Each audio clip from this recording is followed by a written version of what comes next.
ڈالروں کی اب یلغار. اب یہاں پر امریکی سرمایہ، ڈالر چاہے مشرق سے آئے چاہے مغرب سے آئے، وہ یہودیوں کا اعلی کار ہے. آپ نے اگر $1 نوٹ کا اگر کبھی نقشہ دیکھا ہو، اس کے اوپر جو سگنیا بنا ہوا ہے، جو نشان ہے، وہ کیا ہے؟ پیرامڈ، احرام مصر. یہ کن کے لیے اہمیت رکھتے ہیں؟ ہزارہا یہودیوں کا خون اور ان کی ہڈیاں ان پیرامڈز کے تلے دبی ہوئی. جب یہ احرام بنائے گئے تھے، یہ یہودی وہاں غلامی کے دور میں تھے، بیگار ان سے لی جا رہی تھی. بڑے بڑے پتھر جب گرتے تھے تو پسنے والے یہودی ہوتے تھے. یہ ان کی اپنی جیسے ہولوکاسٹ، جیسے انہوں نے اس کو اپنا سمبل بنایا ہوا ہے، اسی طریقے سے پیرامڈ، مصر کا پیرامڈ، یہ گویا کہ ان کے اس زوال کا ایک نشان ہے. اور اس پر ایک آنکھ بنی ہوئی ہے، ایک آنکھ، کانے دجال کی آنکھ، وہ دیکھ رہی ہے. عجیب ہے یہ سمبل. نیچے لکھا ہوا ہے نووس آرڈو سکلورم، اور یہ در حقیقت 1776 جو نیچے لکھا ہوا ہے وہ رومن حروف کے اندر یہ 1776 ہے، جو میں بتا چکا ہوں آرڈر آف الومناٹی وساپ نے قائم کیا تھا. عام دنیا یہ سمجھتی ہے کہ شاید یہ امریکہ کا یوم آزادی ہے، سن آزادی ہے. 1 مئی اس آرڈر آف الومناٹی کی تاسیس 1 مئی کو ہوئی ہے. یہ 1 مئی جو منایا جاتا ہے، دھوکہ یہ دیا گیا ہے کہ یہ شکاگو کے جو مزدور ہیں ان کی یادگار ہے. حقیقت میں یہ 1 مئی اور 1776 آرڈر آف دی الومناٹی کی تاسیس کی تاریخ ہے. ڈالر میرے اس دیش کو ناپاک نہ کرنا. اور میں تو انہیں داد دیتا ہوں، جو کچھ انہوں نے، شاعر کہتے ہیں اس کو جو صاحب شعور ہے، اس صاحب شعور نے جو مشاہدہ کیا ہے کہ ڈالر آئے گا تو کیا آئے گا ہمارے ہاں. میری تو فکر کے اندر رچ بس گیا ہے. پاکستان کے بارے میں جب کہا تھا، اے آندھیوں سنبھل کے چلو اس دیار میں، امید کے چراغ جلائے ہوئے ہیں ہم. ہماری امیدوں کے چراغ ہے یہ. اسلام کا گہوارہ بننے والی ملک ہے یہ.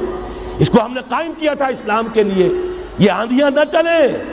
اس ملک کو ہم نے اسلام کے چراغ جو ہے ہم نے اس میں روشن کیے ہوئے ہیں. اے آندھیوں سنبھل کے چلو اس دیار میں، امید کے چراغ جلائے ہوئے ہیں ہم.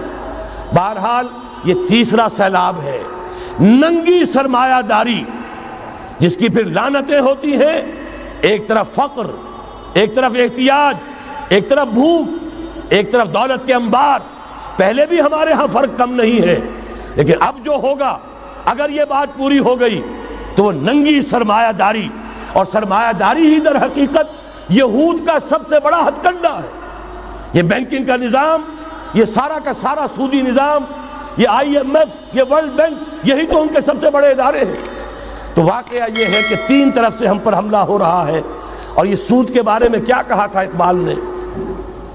از ربا آخر چمی زائد فتن. اس سود کے ام الخبائث کے پیٹ سے سوائے فتنوں کے اور کیا برآمد ہو سکتا ہے؟ کس نہ داند لذت قرض حسن. کسی کو قرض حسنہ کی لذت یاد نہیں رہی. بغیر سود کے قرض دو. تمہارے پاس فاضل رکھا ہوا ہے، کسی بھائی کو دو کہ وہ اپنی معاشی گاڑی کا پہیہ چلا لے، پھر اصل واپس لے لینا. اگر اتنی ہمت نہیں ہے کہ ان تصدقوا فهو خیر لکم، صدقہ ہی کر دو تو سب سے اچھا ہے. دے ہی ڈالو اپنا فاضل سرمایہ. یسألونک ماذا ينفقون قل العفو. مت رکھو اپنے پاس، یہ گندگی ہے. لیکن اگر بڑے ہی کم ہمت ہو تو کم سے کم قرض حسنہ دو، اپنی اصل رقم واپس لینا. کس نہ داند لذت قرض حسن. از ربا جاں تیرا دل چوں خشت و سنگ. اس لیے کہ سود کے ذریعے سے انسان کے اندر تاریکی پھیل جاتی ہے. دل جو ہے اینٹ کے مانند، پتھر کے مانند سخت ہو جاتا ہے، کٹھور. ثم قست قلوبکم فہی کالحجارۃ او اشد قسوہ. آدمی درندہ بے دندان و چنگ، اور انسان بغیر اس کے کہ بھیڑیوں والے دانت ہوں اور بھیڑیوں والے پنجے ہوں، بھیڑیا بن جاتا ہے. بہرحال اب کرنے کا کام کیا ہے اس کو سمجھیے. اس پوری صورتحال کا میں نے آپ کے سامنے نقشہ پیش کر دیا. ایک طرف مغرب سے نیو ورلڈ آرڈر، جو جیو ورلڈ آرڈر ہے، اس وقت کی سپریم پاور آن ارتھ امریکہ کی سرپرستی میں بڑی تیزی کے ساتھ حملہ آور ہے.